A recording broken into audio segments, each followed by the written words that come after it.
Hello, reefers and tank enthusiasts.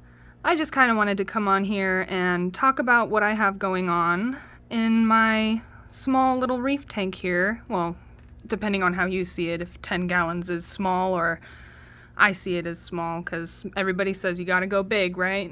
But I don't know, I just kind of found that the smaller ones are a bit easier for me to maintain, which is kind of why I'm here to talk about it, because I feel that a lot of people make it out to be this big, scary thing that you have to get all the big, pricey equipment, and, you know, it doesn't always have to be that way. So let's just dive right on in and talk about some of the equipment that I'm using. There's my little clownfish, free off of Facebook Marketplace. It was somebody else's tank breakdown. He's such a little goober. He's always in the front, enjoying his life. All right, so I've got two of these Imagitarium pumps. They're the small kind. I'm still kind of playing around with the flow because the tall tank is not something I've tried before, and I do have a mixed reef. There is all sorts of different kinds of corals in here, albeit most of them are beginner corals, but we'll get into that. I have a Aqueon 50-watt heater. We're Petco people. And I think this is the Fluval Hang On Back filter. I think it's just the like 10 to 20 gallon one. And then this is a light that my husband bought for me. I'm very, very grateful for it. It is the Fluval Nano Reef light. It comes with a mounting arm, but I did not realize that it was for a rimless tank only. And this was a tank that we got off of, oh god, I think it was like Value Village. So it didn't come with the lid, but we do have an extra lid from another tank providing some evaporation reduction. Not a lot, but still it's better than nothing. So let's talk a little bit about some of the animals and little critters that I have in here. Obviously, front and center is our superstar, Weird Al, the Wyoming White. I love him so much. And albeit a lot of these guys you probably can't see right now, I do have a cleaner shrimp. I love him very much. He's always just chilling there. A lot of these guys you probably won't be able to see right now, but in here I do have one Halloween hermit crab, kind of just chilling in the bottom. He's not wanting to be seen right now. I also have one Sally Lightfoot crab, which is also hiding away right now. Maybe eventually she'll come out to say hello to everybody. I also have two blue-legged hermits in here. Sorry, I'm trying to remember everything. And I have two anemones that are kind of hiding away right now, but I actually picked these up off of a local beach near to our area, and the other one is kind of in the back there. Can't really see him that well, but they've adapted pretty well to the tank life, and I really enjoy having them in here, you know. I haven't had them cause too many issues. I mean, occasionally they'll munch on the tips of the Kenya there if it gets blown in. I also have, if he'll show his little face, I have one tide pool sculpin that I also collected from the local beach. And yeah, I think that's it. I think that's all of the living, well, I was gonna say animals, but the corals are animals too. Oh, there he is. There's the sculpin. Hello. Yeah, he's adorable. He doesn't do much except be cute and swim around, but I still love him. And there's another anemone. I have a smaller one in there.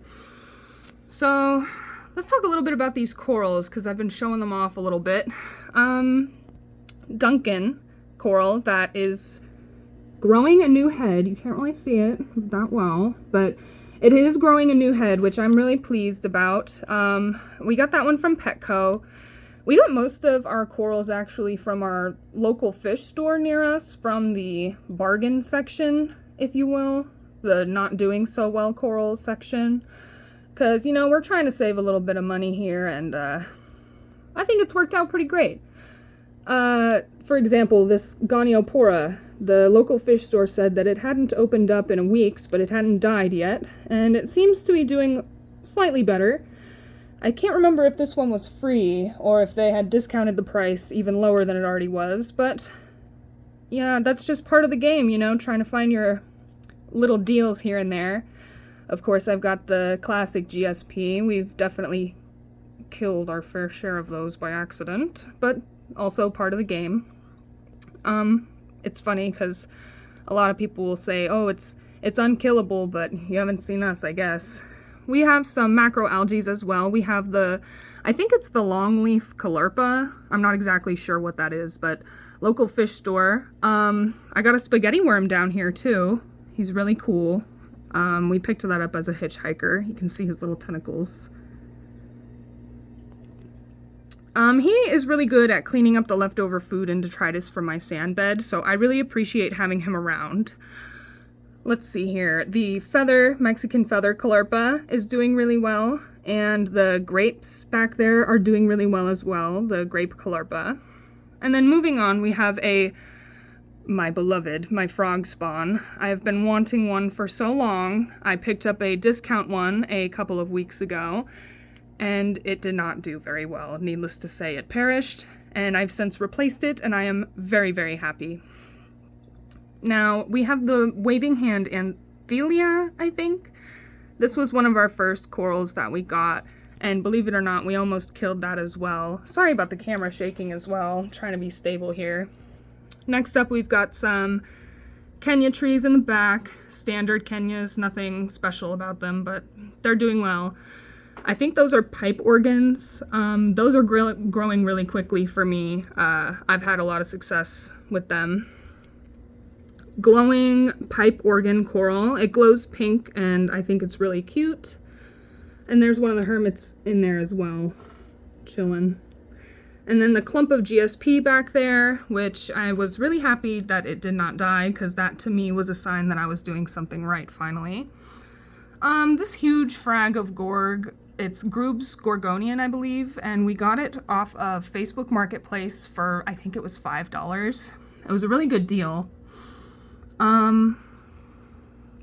Of course, the Alveopora and oh god, I think those are clove polyps. We've had those for a long time, and they haven't really done very well. Hi, Wyoming. The Alveopora is usually more out, but it's, something's bugging it. I'm sure it's just because I've just switched up my flow. Like I said earlier, it's still something that I'm trying to figure out in this tall tank, because there are a lot of different, we've got SPS, LPS. I even have a Pavona cactus here that is doing well, but I just picked this up a couple of days ago, so we'll have to see how it does. And, yeah, I know that the glue is a little messy and, stuff like that, but like I said, I've only been doing this for about 5 months, and I don't know if I said that, but it's true. I'm a beginner, and, to all of this, really, the videos, the reef keeping, but it's something that I enjoy, and I just wanted to come share some of my experience. We've got the Yuma mushroom here. That one is a hitchhiker mushroom, the kind of pink one back there. I'm not sure where that came from. And then I think that's a long polyp leather coral. I know the glue job is terrible, but I did the best I could. It was a tricky one. So, yeah, lots of different species of coral in here. Forgot about the zoas on the rock there. Yeah, there's no auto top-off system for this. There's no, I just go in there with a pitcher. I test my salinity with the standard, I think it's the refractometer, like the little telescope-looking one. Yeah, but it's a humble reef. It's something that we've amassed over time. We've definitely gone low budget for this one. I do have some of the equipment that I use here, bottles of liquids and things, some of the foods. So I do have some foods here that I do feed my reef tank. Let me grab them, I'm so sorry. So I have the Reef Zooplankton by Seachem, the Omega-1 Marine Mini Pellets. I just got these at my local fish store. The Crab Cuisine Pellets for my many crustaceans in there. And then Reef Chili, as well as the amino acids and zooplankton for the corals. And then for water, I do Flourish Phosphorus for my phosphate, because I do run I consider it higher nutrient than most people, I think, would. A higher nutrient tank because I have a lot of soft coral. I also do use the Easy Green because it works for me. I've seen people use tomato fertilizer for their nitrates. I use the Easy Green. It works for me. And then just the Coral Life A and B Nano Reef. It's the 2-part buffer for alkalinity and calcium. So, like I said, really just a lot of stuff that you can find at your local fish store. Nothing crazy. I think the most expensive thing on this tank is the light, and that was a really special thing actually, because I was using a light before that my coral were really not enjoying. So I was very, very thankful to have this light upgrade. And I don't really know. Here's the hermit crab. Again, he's finally coming out, the Halloween hermit. Yeah, so I'm not really quite sure what else to share right now, so I guess I'll just leave it at that. And I hope that you guys enjoyed seeing what the vision is, I guess, and what kind of things you can do with just a little bit of money. I mean, go to your local thrift store, look for tanks. I mean, some of this stuff, like the heater, we have lots of extra heaters that came in the tanks. I mean, and you really just don't have to shell out a lot of money to have something that you really enjoy. And I mean, I also sit in front of my tank for hours and hours. It's something that I really enjoy looking at. So, yeah, I hope that in the future I can come on here with maybe some updates and help somebody else along the way who also lives in a smaller space, so they have to have a smaller tank. And I hope you guys have a beautiful rest of your day. Thank you for watching.